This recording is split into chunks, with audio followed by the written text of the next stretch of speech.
da terceira série, sejam muito bem-vindos a mais uma aula de Geografia. Nós vamos dar início nessa aula aos conteúdos do segundo bimestre, ok? E na aula de hoje nós vamos falar um pouco sobre a globalização, sobre os principais aspectos da globalização, sobre como que nós podemos compreender, por exemplo, a origem do processo de globalização, né? E compreender principalmente algumas tendências atuais desse processo de globalização, como por exemplo o surgimento da tecnologia, a importância da internet e a contribuição da internet para a aceleração, vamos dizer assim, do processo de globalização no mundo, ok? Qualquer dúvida eu espero que vocês possam tirar e estarei à disposição para ajudar cada um de vocês, ok? E no mais é isso, espero que gostem do vídeo, peguem aí então seu livro e caderno e vamos juntos para mais uma aula de geografia. Bom, gente, bom dia a todos. Nós vamos dar início ao nosso segundo bimestre, né, na disciplina de geografia, e nós vamos observar a partir desse bimestre uma temática mais voltada para a questão da globalização, ok?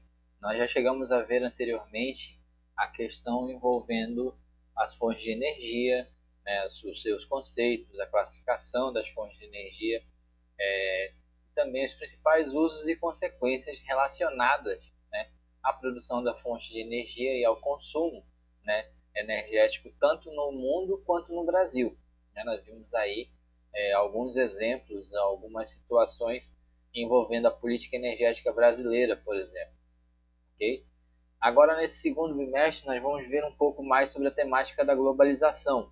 Nós vamos ver um pouco sobre a questão dos fluxos de rede da globalização mundial, né? Nós vamos relembrar, na verdade, alguns conceitos relacionados à globalização, sobre como poderia ter surgido a globalização, o que de fato se trata a globalização, ok? E nós vamos ver como que anda o processo globalizador no mundo, né? Nós já tínhamos visto em algum momento atrás que é um processo que é contínuo, vamos dizer assim, né? É um processo contínuo. Porém, ele vai ter seus lados positivos e lados negativos, né? E aí vai a discussão de saber aonde que ele pode ser benéfico e aonde que ele pode ser prejudicial, vamos dizer assim, para as relações em sociedade. Tudo bem? Se vocês observarem logo de cara na página de vocês, aqui na página 4, do livro de vocês, vocês vão observar que é um mapa sobre o transporte aéreo, sobre o tráfego aéreo mundial no ano de 2015. Okay? Se vocês observarem bem aqui, vocês vão ver algumas áreas que vão se sobressair a outras, no que a gente vai levar em consideração a questão de voos, né, de transporte de pessoas, essencialmente pessoas nesse período de 2015, ok? Vocês vão ver aí que temos algumas áreas bastante relevantes nesse sentido, onde a integração, né, entre essas áreas ela já vai ser um tanto quanto forte, um tanto quanto significativa. Por exemplo, nós temos ali o Japão praticamente todo integrado ao sistema de transporte internacional. Nós vamos ter aqui a Europa e nós vamos ter os Estados Unidos, né? Principalmente ali as regiões da parte da costa leste, né, dos Estados Unidos, ok? E também nós vamos ter um destaque interessante aqui, se vocês observarem bem, nós vamos ter aqui o Havaí, né, também, que é um dos estados americanos, com um fluxo de voos bastante significativo, né, bastante intenso, vamos dizer assim. E aí nós vamos ter algumas regiões que merecem também um pouco de atenção, quando a gente está falando nesse sentido de fluxo de pessoas, de transporte de pessoas, entre outras coisas.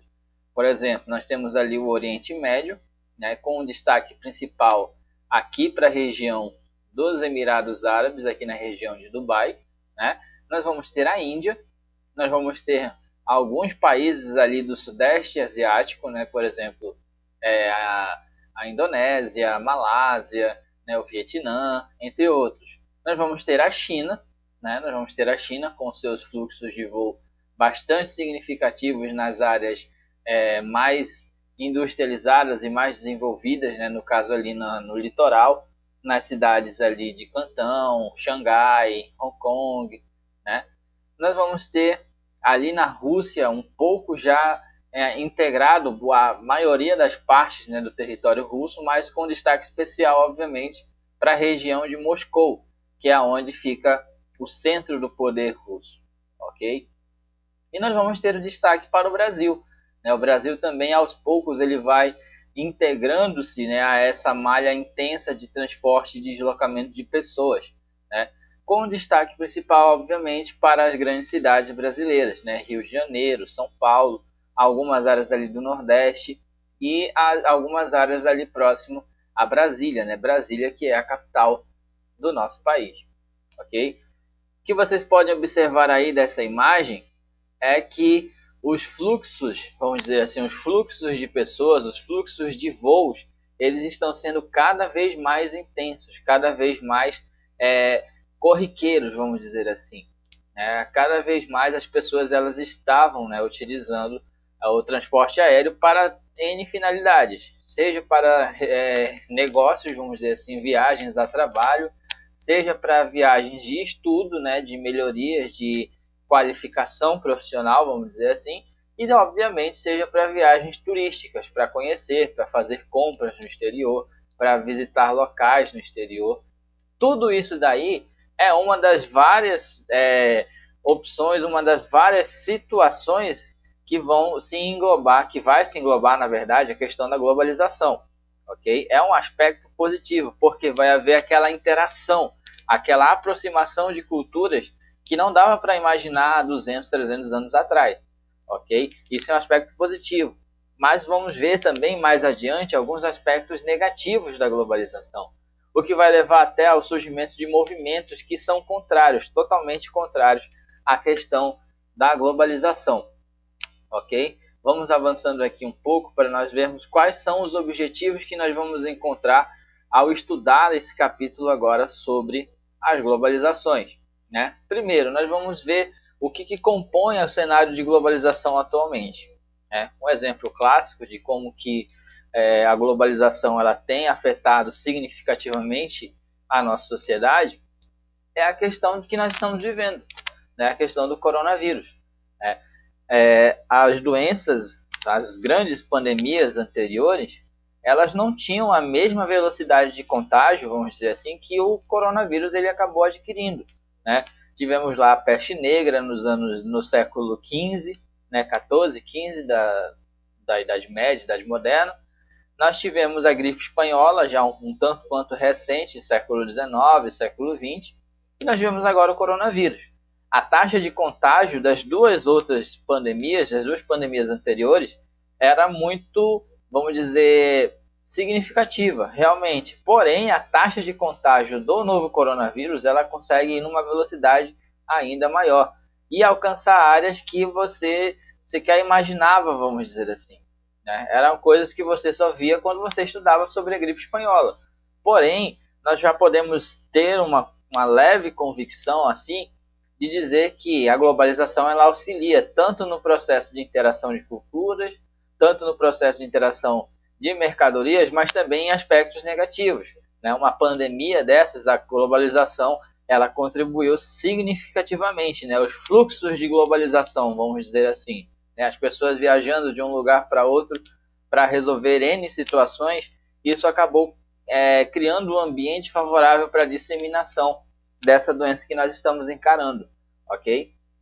E entre outras situações, nós vamos tentar compreender as origens da globalização, nós vamos remontar ao tempo lá do século XV, século XVI, quando nós estávamos no período, no auge, vamos dizer assim, das grandes navegações, que foram, para muitos, o pontapé inicial do processo globalizatório, né?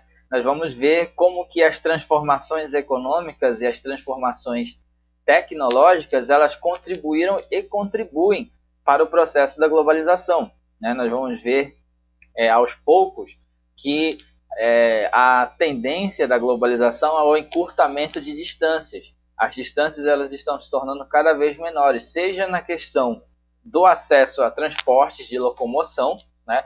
seja no acesso à informação. Vamos dizer que o acesso à informação ele encurtou mais ainda essas distâncias por conta da tecnologia. No fim das contas, a tecnologia ela vai ser, digamos que, indispensável para esse processo. E nós vamos ver também como que outros elementos, como o turismo, por exemplo, eles vão se beneficiar desses avanços tecnológicos, desses avanços científicos e difundir ainda mais a questão da integração de culturas, integração de raças, de povos, que é um dos elementos do aspecto da globalização, ok? Dito isso, gente, nós vamos aqui observar como que surge a questão do termo da globalização, como que a globalização ela começa a surgir, ok? Nós vamos dizer aí então que, basicamente, a globalização ela surge a uma fase do capitalismo marcada por processos de extensa expansão das atividades comerciais e financeiras, caracterizando a internacionalização da economia. Professor, o senhor falou agora grego com a gente.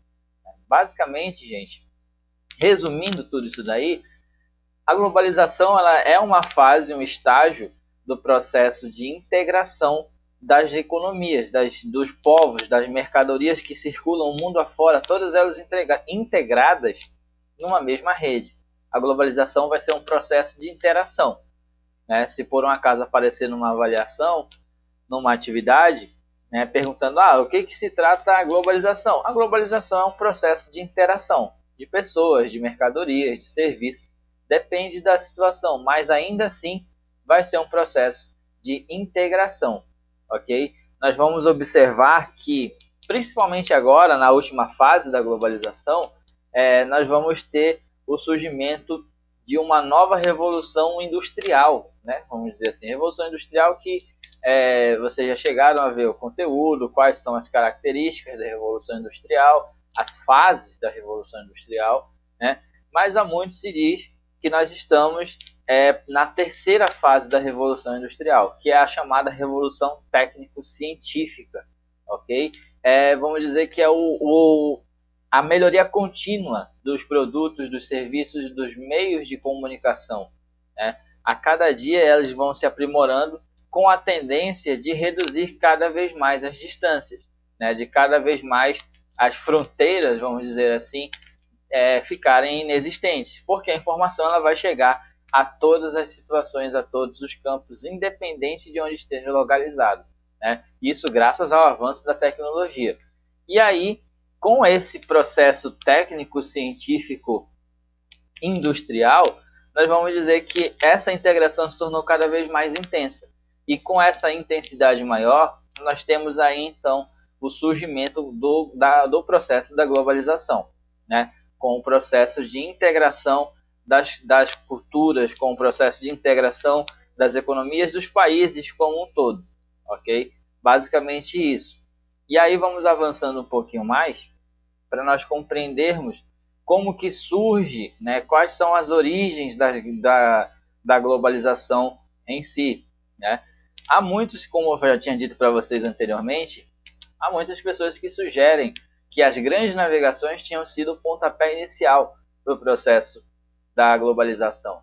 Lá entre os séculos XV e XVI, vamos dizer assim, que vão ser o período mais de auge das grandes navegações no mundo afora, alguns países, como por exemplo Portugal, Espanha, França, Itália, França, Holanda e o Reino Unido, eles acabavam por, com o passar do tempo e com o sucesso de muitas expedições, eles mandavam vários exploradores para ver se encontravam outros territórios, para ver até mesmo se encontravam rotas econômicas mais favoráveis, para seus países, ok?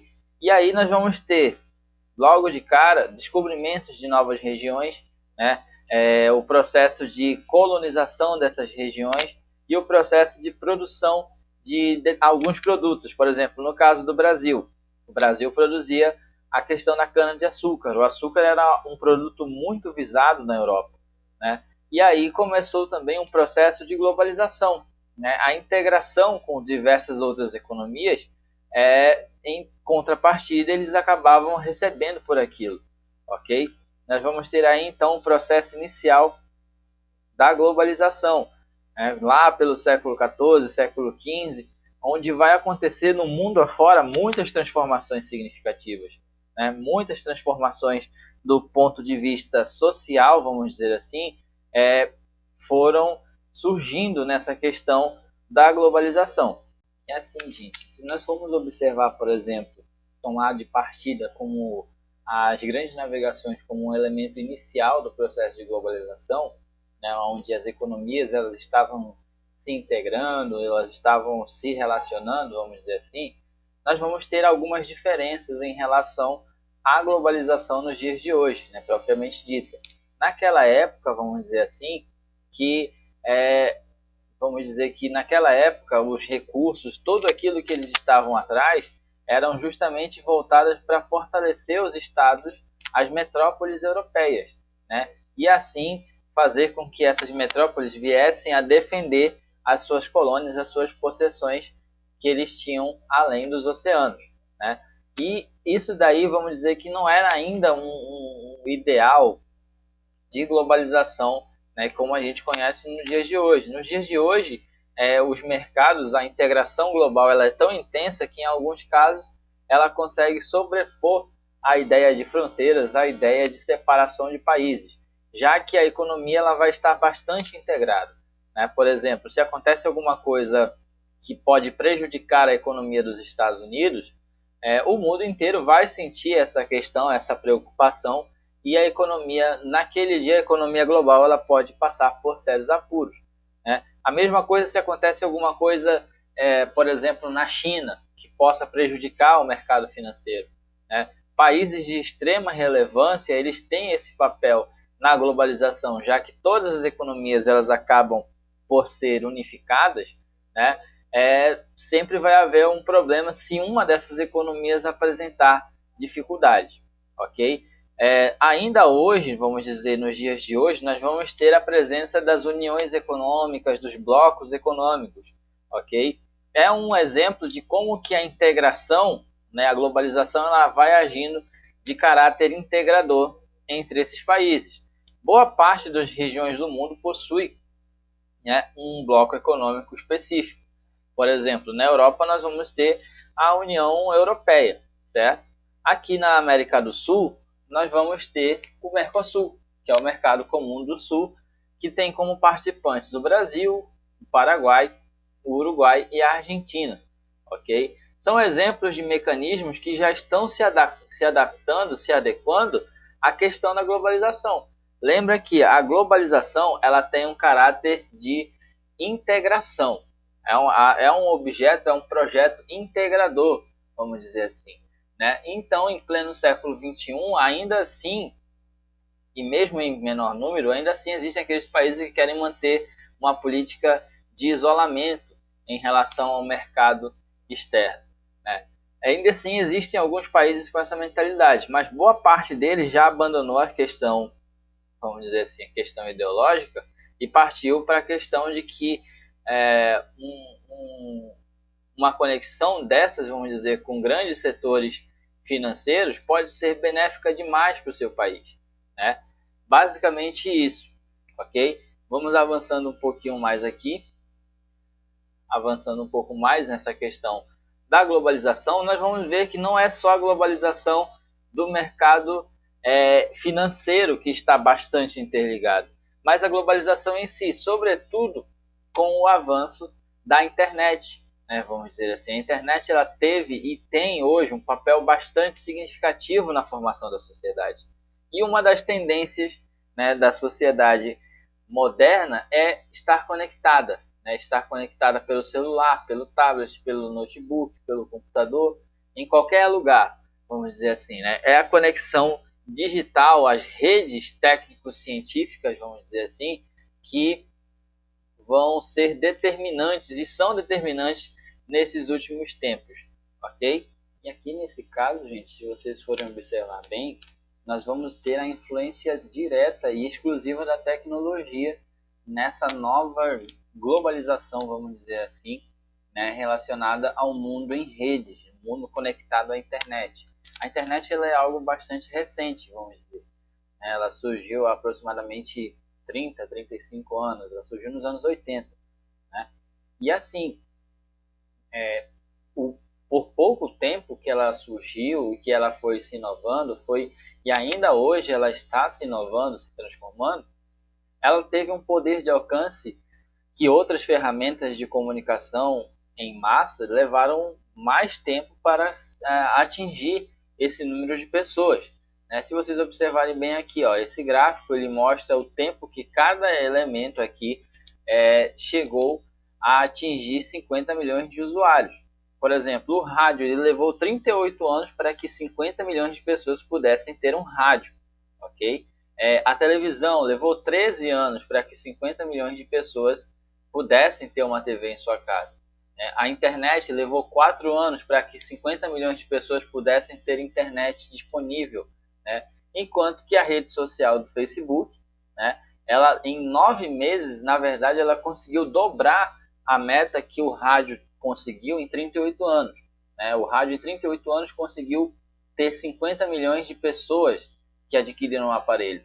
O Facebook, em 9 meses, teve mais de 100 milhões de cadastros confirmados. Né? E aqui nós vamos atestando algumas coisas. Nós vamos atestando, por exemplo, a incrível velocidade que as coisas elas estão tomando com o auxílio, né, e o aprimoramento cada vez mais forte da tecnologia, né? E nós vamos ver o surgimento das infovias, né? Que vamos dizer, ela vai ter o papel de reduzir cada vez mais as distâncias entre as pessoas, né? Uma infovia, o que seria uma infovia, professor? Aqui do lado nós temos a definição, né? A infovia, ela trata-se de uma rede virtual por onde flui e se conecta informações digitais, textos, sons, imagens, por exemplo. Numa infovia, você pode trocar mensagens, por exemplo, via Facebook, via WhatsApp, via Twitter, via Instagram, onde com o auxílio da internet você vai ter acesso a redes sociais de várias pessoas, desde amigos seus, familiares, até pessoas que você gosta e admira, como artistas, né, influenciadores, entre outras pessoas. Né? A política também hoje ela já está envolvida na questão das redes sociais, porque eles sabem que ali é um campo onde as informações e onde a conectividade ela é sempre bem mais intensa, ela é sempre bem mais, vamos dizer assim, diversificada e bem mais difundida que em outras redes tradicionais. Ok? Se vocês observarem bem, a tendência é que ainda mais as distâncias elas venham a se diminuir. A tendência é que as distâncias cada vez mais diminuam com esse avanço da tecnologia, com esse avanço dos componentes tecnológicos. E aqui, para finalizar, eu queria mostrar para vocês essa imagem, né, que está lá na página 8 do livro de vocês, que trata justamente desses conceitos que eu estava falando, relacionados a infovias, né, relacionados ao avanço, né, da tecnologia, ao avanço da internet como ferramenta tecnológica, ao avanço, por exemplo, das comunicações, dos transportes, né, de acordo com o avanço tecnológico científico. Né? Lembrando que nós estamos na terceira revolução industrial, né, que é a revolução técnico-científica. E aqui ele vai fazer um comparativo dos meios de transporte, da velocidade média dos meios de transporte, né, que faziam a locomoção de pessoas desde o século XVI até os dias de hoje, vamos dizer assim. E se vocês observarem bem, ele começa com um barco à vela e uma carruagem que em média tinha uma velocidade de 16 km por hora. Em 1850 nós já vamos ter as locomotivas a vapor, os trens a vapor, os barcos a vapor, e aí nós já vamos ter um aumento muito significativo, né, por exemplo, as locomotivas vão alcançar 100 km por hora em 1850 e os barcos a vapor 57. Se vocês observarem bem, já é o triplo da velocidade, quase que o quádruplo da velocidade que um barco à vela poderia alcançar. Né? Mas muito bem, nós vamos ter aí então cada vez mais o mundo encolhendo. O mundo encolhe um pouquinho mais nos anos 50, com o surgimento dos aviões a propulsão. Né? Aviões, a primeira geração, vamos dizer assim, de aviões comerciais. que já vão atingir velocidades incríveis de 480 até 640 km por hora. Né? É uma distância cada vez mais diminuindo. E aí nós vamos ter o último planisfério, né, o último mapa mundi que aparece aí, bem reduzido, mas bem reduzido mesmo, que já vai tratar da questão dos jatos de passageiros, os Boeings, né, os jatos particulares, esses alcançando velocidades de 800 até 1.100 km por hora, ou seja, as distâncias seriam praticamente insignificantes, né, vamos dizer assim. Por exemplo, se você quisesse pegar o exemplo do Brasil, viajar do Brasil, daqui da região nossa, do Amazonas, até o estado de São Paulo ou o estado do Rio de Janeiro, se fosse, por exemplo, no ano de 1850, no ano de 1840, você tinha que ir a cavalo para o Rio de Janeiro, né? Ou para São Paulo. Você chegava, por exemplo, pegava um barco até Belém, né? Ou então pegava um barco até Belém e fazia o margeamento, né, do litoral brasileiro. Ainda assim, você levaria pelo menos uns 2 meses ou um mês para fazer todo esse percurso, né? Dado em conta de que o barco à vela tinha uma velocidade máxima de até 20 km por hora, vamos dizer assim. Ou seja, você levaria semanas para chegar no seu destino, né, no Rio de Janeiro ou em São Paulo. Com o surgimento, né, agora nós vindo pegar aqui, na verdade, a gente vendo pegar aqui a questão do último planisfério, por exemplo, eu tenho que ir para São Paulo ou para o Rio de Janeiro. Eu vou usar um avião e eu vou demorar pelo menos umas 3 horas ou 2 horas de voo, né? 2, 3, 4 horas, 5 horas de voo, vamos dizer assim, se você pega um voo direto, né? Você leva ali entre 5 a 4, 5, 6 horas de voo, vamos dizer assim, ok?